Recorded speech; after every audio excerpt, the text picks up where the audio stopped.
The wind carried dust through the broken streets of the alien city, and hunger followed close behind. Hunger had been her companion for many weeks now. The alien widow sat near the corner of a cracked stone wall, her thin hands wrapped around a small wooden bowl. The bowl was empty, as it had been for days. She looked inside it again, as if maybe food would appear, but only shadows stared back at her. Her name was Lyra. Once she had been a wife and a mother. Once her home was filled with voices and warmth. But war had taken her husband, sickness had taken her children, and now the world itself seemed to want to take her too. Her people had turned their faces away from her. A widow without family was considered cursed. Nobody shared food, nobody offered help. That evening, the marketplace was loud with shouts. The smell of cooked meat floated in the air. It made her stomach twist in pain. She stood far away, because even the smell felt like a cruel game. She pressed the empty bowl close to her chest. Her eyes watched the crowd, hoping, praying that someone might drop a scrap, a crumb, something forgotten. But nobody looked at her. To them, she was invisible. A group of alien guards laughed as they passed. One pointed at her and whispered something. The others laughed louder. Lyra looked down, shame burning her face. She pulled the cloth of her shawl tighter around her head. If she spoke back, they might beat her. If she begged, they might mock her more. Silence was safer. Even if silence was killing her slowly, night came, and with night came the cold. Her stomach hurt so badly it felt like knives twisting inside. She leaned against the wall. Clutching her bowl, her breaths grew weak. She thought maybe this was the night she would not wake again. And maybe that was good. Maybe finally the hunger would stop. But then she heard footsteps. Light, quick footsteps that did not belong to a soldier or a merchant. She opened her tired eyes and saw a small figure. At first she thought it was another child of her people. But then the moonlight fell on his face. It was not one of her kind. It was a human boy. His hair was messy. His clothes torn and dirty. His cheeks were hollow from hunger. Just like hers, he should not have been there. Humans were rare in this city. Most lived far away, but here he was, walking straight toward her. His small hands carried something wrapped in cloth. Lyra tried to speak, but her voice cracked. "Go away," she whispered. "I have nothing." The boy stopped in front of her. His eyes, though tired, held a strange light. He looked at her empty bowl and then at her thin face. Slowly, he unwrapped the cloth he carried. Inside were a few pieces of stale bread, rough and hard, but real food. He placed one piece into her bowl. Her breath caught. She had forgotten what food looked like. Her hands shook as she stared at it. But before she could say anything, the boy spoke. His voice was small but clear. "Be my mom," he said. The word struck her heart like lightning. For a moment, she thought she had imagined it. Her ears buzzed. She looked at him, at his tired face, at his trembling hands. He was serious. His eyes did not carry mockery, only need. "Why?" she whispered, her lips dry. "Why would you ask me that?" The boy sat down beside her, close enough that she could feel his warmth in the night air. He hugged his knees and leaned against her side as if it was the most natural thing. "Because I don't have one," he said softly. "And you look like you need someone too." Tears she had buried for years broke free. They rolled down her cheeks and dropped into the empty bowl, mixing with the bread. She covered her mouth with her hand, shaking. No one had spoken to her with kindness in so long. No one had looked at her like this. The boy did not move away. He rested against her as if he had already chosen. She wanted to push him away, to tell him she could not, that she was cursed, that she had nothing to give. But her arms betrayed her slowly, without thinking. She wrapped them around the boy. Her thin body trembled, but she held him close. For the first time in many years, the empty bowl in her hands did not feel like a symbol of despair. It felt like the beginning of something she did not yet understand. But shadows watched them from the edge of the street, dark shapes that whispered to one another. Hungry eyes, not of kindness but of suspicion. The city did not welcome such bonds, and soon, both the widow and the human child would discover that their choice carried danger far greater than hunger. The night grew colder, but the warmth of the boy in her arms stayed.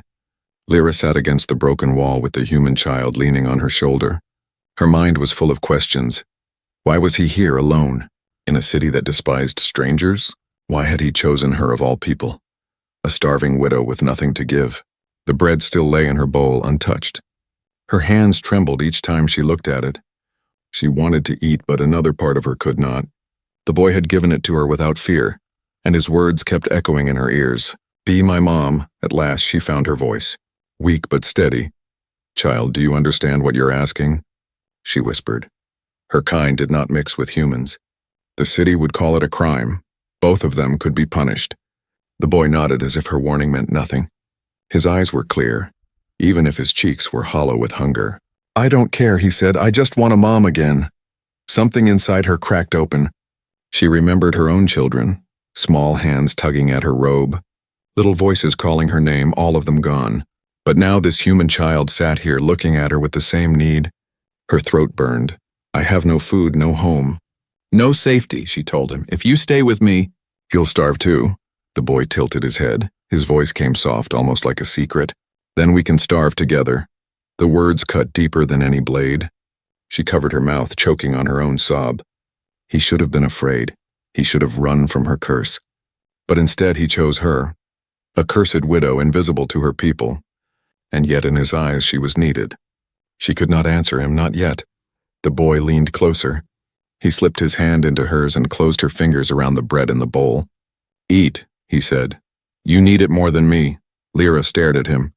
Her people would never give food to a widow. But this child did. She broke the bread slowly, tasting its dryness. Tears ran down her face as she chewed. To her, it was the sweetest meal she had eaten in years. But peace never lasted long in that city. Across the street, two shadowy figures stood watching, their faces hidden beneath hoods, their whispers carried in the night wind. A widow, with a human boy, one said. That cannot be allowed, the other answered. Lyra felt the weight of eyes on her back.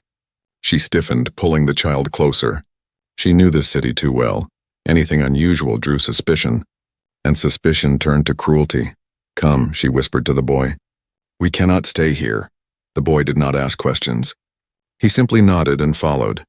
Together they walked through narrow alleys, the moonlight guiding their way. The streets were nearly empty now, but danger was everywhere. Lyra pulled her shawl lower to hide her face. The boy stayed close, clutching her sleeve. Where are we going? He asked, his voice small but steady. Someplace quiet, she said, though in truth she had no plan.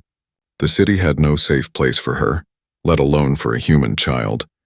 But she could not let those watchers report them. They reached the edge of an abandoned square. A broken fountain stood in the center. Its water long gone, Lyra sat the boy down beside it. She touched his cheek with trembling fingers. Why me? She asked. Why not seek your own kind? The boy's lips pressed into a thin line. I did, he said.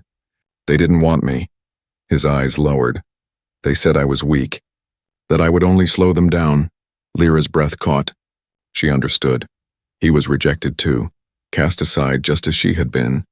That was why he had chosen her, not because she was strong, but because she was the only one who understood. Before she could reply, the sound of boots echoed through the alley. Harsh voices barked orders. The watchers had reported them. Soldiers were coming. The boy's hand gripped hers tightly, his body trembled. Mom, he whispered. The word struck her like a blade and a shield at once. It was dangerous, it was forbidden. Yet it gave her strength she thought she had lost forever. Lyra rose to her feet, pulling the boy with her. Run, she said, her voice shook. But her steps were firm, for the first time in many years. She was not running only for herself. She was running for someone who called her Mom. They darted through the ruined streets, the sound of soldiers chasing close behind. The boy gasped, his small legs struggling to keep up. Lyra lifted him into her arms despite her weakness. Her body screamed with pain, but she held him, refusing to let go. The night swallowed them. The soldiers' torches grew closer, but Lyra pressed forward, guided only by one thought. If the city wanted to take him away, it would have to take her first. The city did not sleep, not even at night. Lyra knew this too well. The broken towers and cracked streets were full of eyes. Some hungry, some cruel, all dangerous. She held the boy close, her arms weak but stubborn. Every step echoed louder than it should have. Every shadow looked like a trap behind them. The sound of boots and shouts faded. For a moment, silence returned. But silence in this city was not peace. Silence was warning. It meant something else was waiting. Lyra pressed her back against the wall of an old, abandoned shop.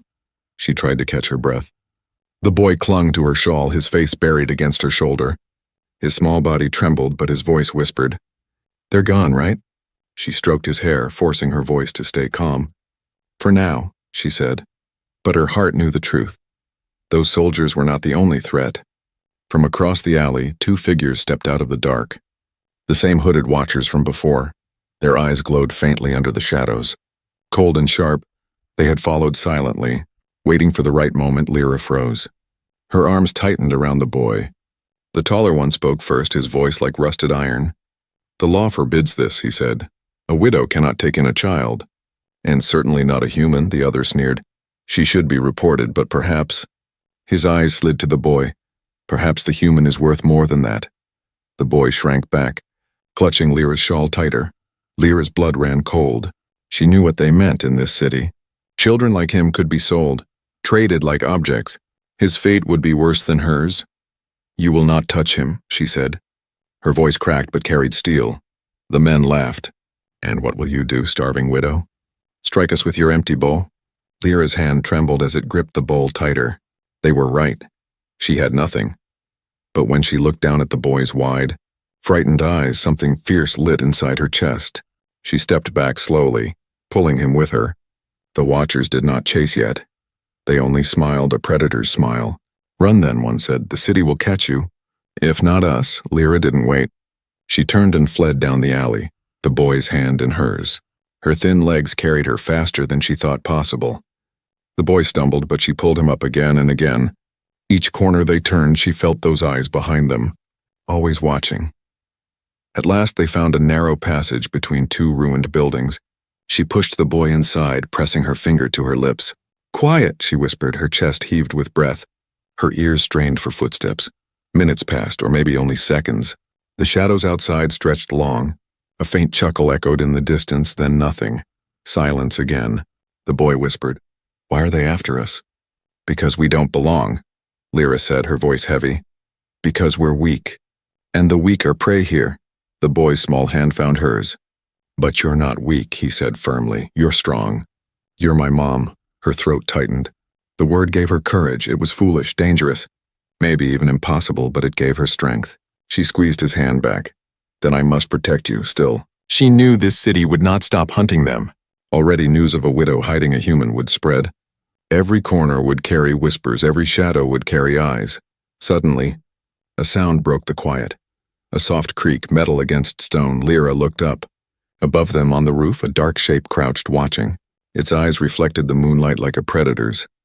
The boy gasped, pressing close to her side. Lyra's heart raced. She pulled him deeper into the shadows. But the figure did not move, it only watched, silent and patient. More shadows gathered, not just one, but many. The rooftops seemed alive with movement.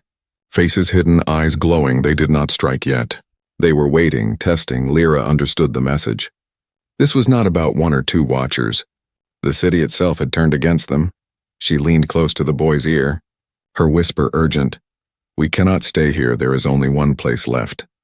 Where? He asked, his voice shaking. The old ruins beyond the wall, she said. No one dares go there. The boy nodded without hesitation. Trusting her completely, his small fingers clung to her sleeve as if it were a lifeline. Lyra's eyes swept the shadows above one last time. She knew the watchers would not give up. They would follow, they would whisper, they would wait. But she also knew something else. She would not give him up. Not to hunger, not to cruelty, not to them. With her heart pounding, she led the boy out of the narrow passage. The city's eyes followed. Unseen but heavy, the shadows watched, and in their silence, a promise lingered. The hunt had only just begun. The night had stretched long, and their legs felt heavy. By the time Lyra and the boy found shelter, the moons were high above the city, pale light painting the ruins silver. They slipped into the broken doorway of an old stone house, its roof half collapsed and its walls covered in moss. Inside it smelled of dust and forgotten years. But it was quiet, no footsteps, no whispers. Lyra lowered herself to the floor, setting the boy beside her. Her chest heaved with each breath. Her arms trembled from carrying him through the streets. Still, she pulled him close, scanning the corners of the room with sharp eyes. Shadows had followed them for hours, but here, at least for now, there was silence. The boy looked up at her, his lips dry. Are we safe? He asked. Not safe, she answered honestly. But safer, he nodded as if that was enough. His stomach rumbled loudly and he laughed nervously. Lyra's own hunger twisted in reply. The single piece of bread they had shared earlier was long gone. The boy reached into the torn cloth bag tied to his side. From it, he pulled out something wrapped in paper. His small hands shook as he opened it. Inside were 2 dried roots, wrinkled and rough, hardly food by any measure. But still something. Lyra stared at them in disbelief. "Where did you—" "I kept them," the boy said with a shy smile. "I thought maybe I'd need them later." He held one out to her. "Now I think you need it more." Her throat tightened. She should have refused. He was just a child. And children needed food more than anyone. But when she saw the way he looked at her with trust, with hope, she could not deny him. Slowly, she accepted it. Her fingers brushed his, and she felt how cold his skin was. They ate in silence, chewing slowly, letting the dry taste fill their mouths. It was not enough, not even close, but for the first time in years, Lyra did not feel alone in her hunger. They were sharing it together. The boy leaned against her shoulder as he ate. His voice came soft between bites. "Do moms always share food with their kids?" Lyra's heart broke at the question. She closed her eyes, remembering her lost children. She remembered giving them her last piece of bread while she starved. She remembered their laughter, the way they trusted her. Her voice came out as a whisper. "Yes, always." The boy smiled. "Then you really are my mom now." Her eyes filled with tears she could not hide. She turned her face away so he wouldn't see. But the boy noticed anyway. He pressed closer, as if protecting her instead. Outside, the city did not rest. In the distance, the sound of marching echoed faintly. Soldiers, searching. Their torches cast orange glows that flickered against the ruined walls. Lyra stiffened, pulling the boy against her chest. "Quiet," she whispered. Her ears strained. The footsteps grew louder. Coming closer to their hiding place, the boy's small body trembled. She covered his mouth gently, praying he would stay silent. The soldiers' voices carried through the night air. "Check the ruins," one ordered. The widow and the human must not escape. Her breath caught. They were being hunted like criminals. She pressed herself deeper into the shadows, holding the boy so tight it hurt. The soldiers' torches passed by the doorway, their light spilling across the floor. Lyra froze. Even her heartbeat felt too loud. The boy's eyes widened with fear, but he did not make a sound. His tiny fingers dug into her shawl. The soldiers lingered for a moment, their voices rough. "Nothing here, move on." The torches drifted away, their glow fading into the distance. Still, Lyra did not move, not until the night swallowed the last echo of boots. Only then did she release the breath she had been holding. The boy looked up at her, whispering. "They almost found us, yes," she said, her voice shaking. But they didn't. The boy placed the second root into her hand. "Eat this too," he said. "You need strength." She wanted to refuse, but his eyes begged her, so she ate it slowly, each bite feeling like a promise she would not abandon him. No matter what came, they sat together in the ruin. Their hunger eased, but not ended. The boy leaned against her side, his breathing slowing as sleep pulled at him. Lyra wrapped her shawl around both of them, shielding him from the cold night air. Her eyes stared into the darkness. She knew the watchers were still out there, silent, patient, waiting for their chance. She tightened her hold on the boy. Her mind burned with a single thought. If the city wanted to take him, they would have to take her life first. And as she looked down at the sleeping child for the first time in many years, she felt something stronger than fear. She felt hope. The night was still, but Lyra knew stillness was a lie in this city. Silence meant only one thing. The hunters were near.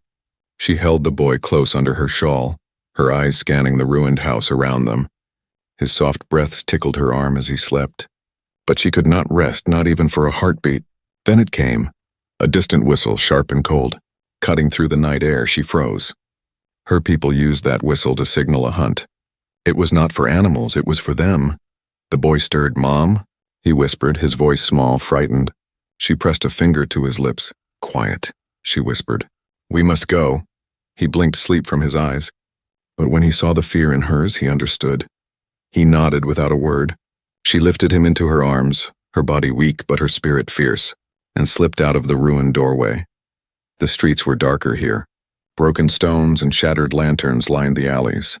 Each step was careful, but each step echoed too loud. Behind them, faint shouts rose. The hunters had their trail. "Hold on," Lyra whispered, pulling the boy tighter. She darted into narrow passages, her feet scraping on loose rubble. Her shawl snagged on broken wood, but she tore it free. Her heart pounded. The boy pressed his face against her shoulder. "They're coming," he whispered. "I know," she said, forcing calm into her voice. "But they will not take you." They reached the edge of the marketplace, now abandoned. Only shadows of empty stalls and torn cloths remained. But to Lyra's eyes it was a maze of dangers. She could hear boots striking stone. Closer, louder. She ducked behind a collapsed cart. Peering through the gaps, the soldiers were moving like wolves. Torches in hand, their eyes sharp, searching. One of them called out, "The widow runs toward the ruins, cut her off." Her stomach twisted. How did they know? Were the watchers already ahead of her? She swallowed fear and pressed on, weaving through the stalls. Her legs screamed with pain, but she did not stop. The boy lifted his head, whispering, "Mom, over there." He pointed toward a broken archway at the far end of the square. Beyond it lay the ancient part of the city, ruins that even the guards avoided. They said spirits walked there. Old curses and forgotten machines. Lyra's lips pressed thin. Fear clawed at her, but the boy was right. The ruins were their only chance. She nodded, yes. "Hold tight." They sprinted across the square, but a shout rose behind them. "There! Stop them!" Torches flared, boots thundered. Lyra felt the fire of panic burn through her chest. She pushed harder, her arms trembling as she carried the boy. At the last moment, she threw herself through the archway, stumbling onto the broken stones beyond. The ruins stretched before them, shattered walls, leaning towers, and hollow tunnels. The air smelled of dust and rust. The boy's eyes widened. "It's like another world," he whispered. "Yes," Lyra said, her breath shaking. "And it will hide us." Behind them, soldiers hesitated at the archway. Their voices carried, "We shouldn't go in there." "The old ones left it cursed." "Cursed or not, the orders are clear," another barked. Lyra wasted no time. She moved deeper into the ruins, weaving through fallen pillars and tangled vines. Her ears caught every sound, the scrape of her feet, the boy's soft breaths, and the faint echoes of soldiers forcing themselves to follow. As they climbed over a broken stairway, the boy whispered, "Why are they chasing us?" "Because we broke their rules," she answered, her voice heavy. "Because they fear what they do not understand," the boy frowned. "But all I wanted was a mom." Lyra's heart ached. Her arms shook, but she held him tighter. "And you will have one," she said. No matter what, suddenly a crash echoed from above. Stones tumbled down as one of the ruins gave way. Soldiers shouted. Their torches lit the night like angry stars. Lyra ducked into a hollow passage, barely wide enough for them. Her shawl scraped stone as she squeezed through. The boy gasped, his small hand gripping hers. They crawled until the tunnel opened into a hidden chamber. Moonlight spilled through a broken ceiling. Dust floated like silver mist. Strange shapes stood against the walls. Metal frames, rusted machines from a time long past. The boy's eyes widened. What is this place? Lyra looked around, unease prickling her skin. A memory, she whispered. A memory of when humans once walked here. Before she could say more, voices echoed at the tunnel entrance. The soldiers had found the path. Their torches flickered against the stone. Lyra pressed the boy behind her. Her body a thin shield, but her spirit unyielding. "Stay quiet," she whispered. "Do not move." The shadows of soldiers stretched across the chamber walls. Growing longer as they entered, their footsteps fell heavy. Their voices sharp. "They're here." "I can smell the human." The boy clung to her robe, fear shaking his small frame. Lyra's empty bowl, still tied at her side, pressed against her hip. To others it was nothing. But to her it was a weapon, a promise, a symbol. Her breath steadied, her heart hardened. The hunters thought they were chasing prey. But Lyra was no longer prey, not tonight. The chamber was cold and still, dust rising like smoke in the moonlight. Lyra pressed the boy behind a broken pillar, her body tense. Soldiers' voices echoed through the tunnel, closer with each step. Their torches burned orange light on the stone, shadows dancing like predators. Lyra's chest heaved. She was tired, hungry, weak. Yet the boy's small hand clutching her robe gave her strength. She whispered, "Stay hidden no matter what happens." The boy's eyes were wide. But he nodded, his lips formed one word. "Mom." The soldiers entered, 3 of them. Their armor cracked with age, but their eyes sharp. They carried blades and fire. Searching the chamber, one of them sniffed the air. "The human is here. I can smell his skin." Lyra's heart thudded. She pulled the boy deeper into shadow. Her eyes darted across the room, looking for an escape. That was when she noticed something strange at the far wall. Half covered by vines and stone was a door. Not made of rock, but of metal.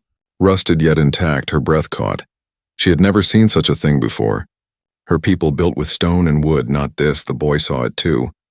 His small hand tugged her sleeve, whispering, "That's human." The soldiers drew closer. One torch swept too near, almost revealing them. Lyra made her choice. She grabbed the boy's hand and bolted toward the metal door. The soldiers shouted, "There!" She yanked hard on the door, but it did not move. Her arms shook, her body weak. The boy pressed his hands against it too, his small voice desperate. "Push harder." Then with a groan of rust and dust, the door slid open. A hiss of stale air rushed out, and beyond it stretched a dark passage lined with strange lights that flickered faintly even after centuries. Lyra pulled the boy inside and slammed the door shut, just as the soldiers reached it. Their fists pounded against the metal, echoing like thunder, but the door held. The boy gasped in awe, his eyes wide as he looked at the glowing panels on the walls. "This is a human place," he whispered, his voice full of wonder. "It's still alive." Lyra felt the same shock. The air smelled strange, dry but not dead. Faint humming vibrated through the walls. She had heard old stories, whispered by elders long gone, of when humans first came to their world. They had built outposts, stations, shelters, but no one had seen them in generations.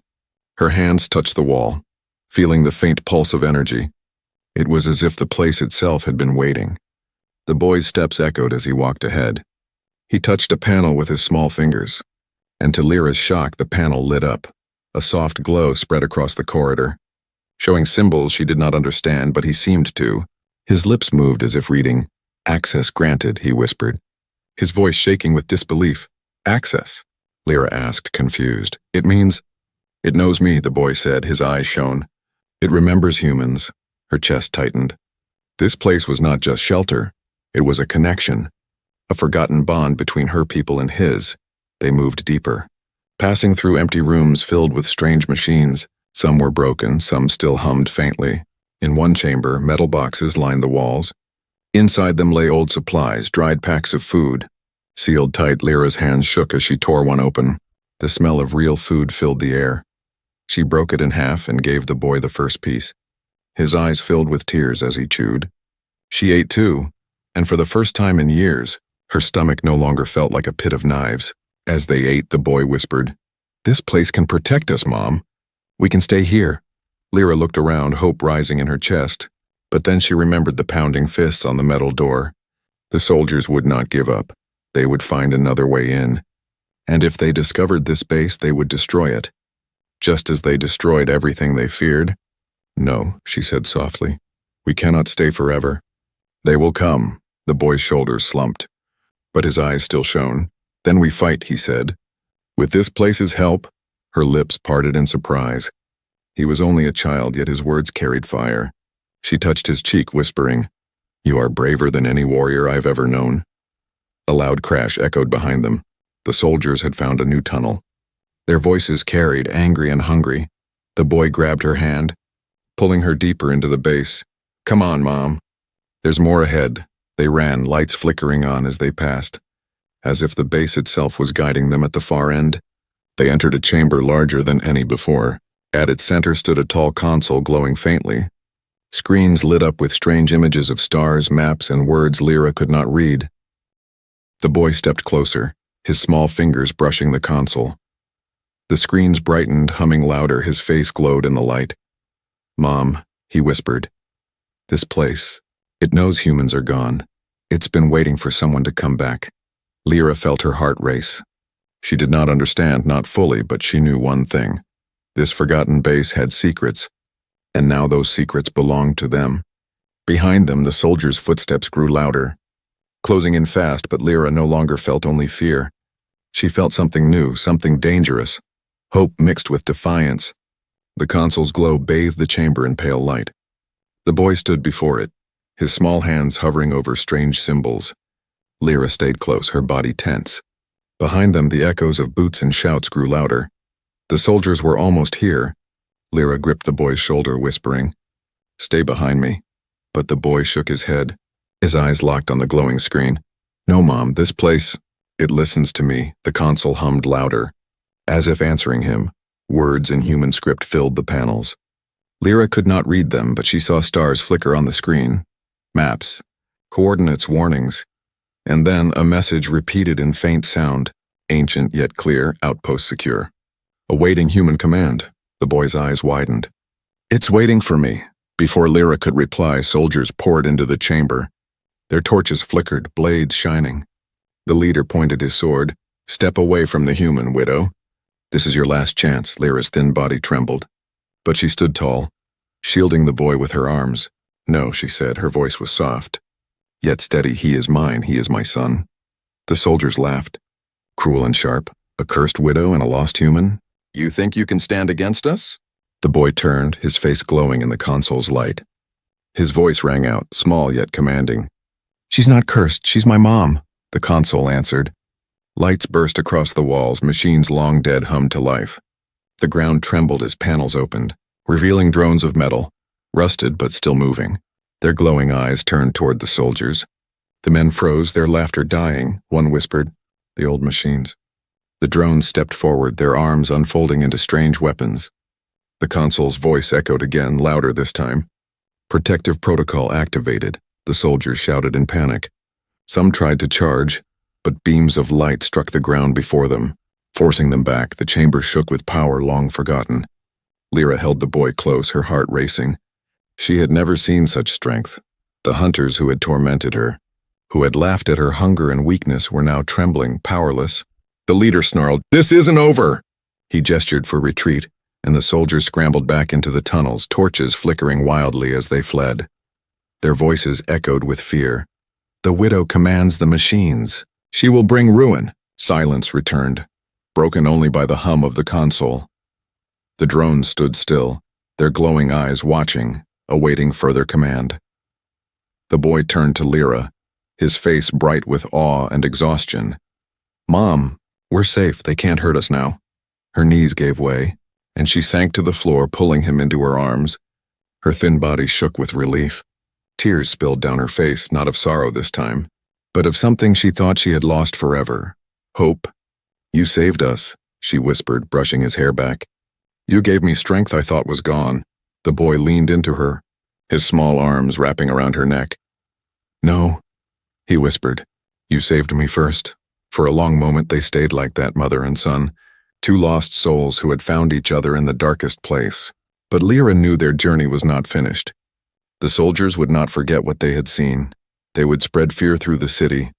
Whisper of curses and machines, more would come, stronger than before. She looked at the boy, her hand cupping his cheek.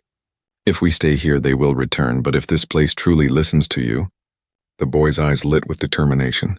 "Then we can use it, we can find others, maybe other humans. Maybe people who won't turn us away." Lyra's heart swelled with pride. He was still a child, yet his courage burned brighter than any flame. She nodded. "Then we will go together, always together." The console flickered again, showing a map of distant stars, unknown places, new beginnings. The boy touched the screen and the machines responded. The hum of engines deep beneath the earth stirring awake. Lyra held him close, whispering into his hair. "You are not alone anymore, and neither am I." The boy smiled through his tears. "We're a family now." The chamber filled with light as the forgotten base came alive, preparing for something greater. Beyond the ruins, the city trembled in fear. But within those walls, a widow and a child sat together. No longer prey, no longer broken. For the first time in many years, Lyra believed in tomorrow. And as the boy called her mom once more, she knew this truth. The empty bowl in her hands had finally been filled, not with food, but with love.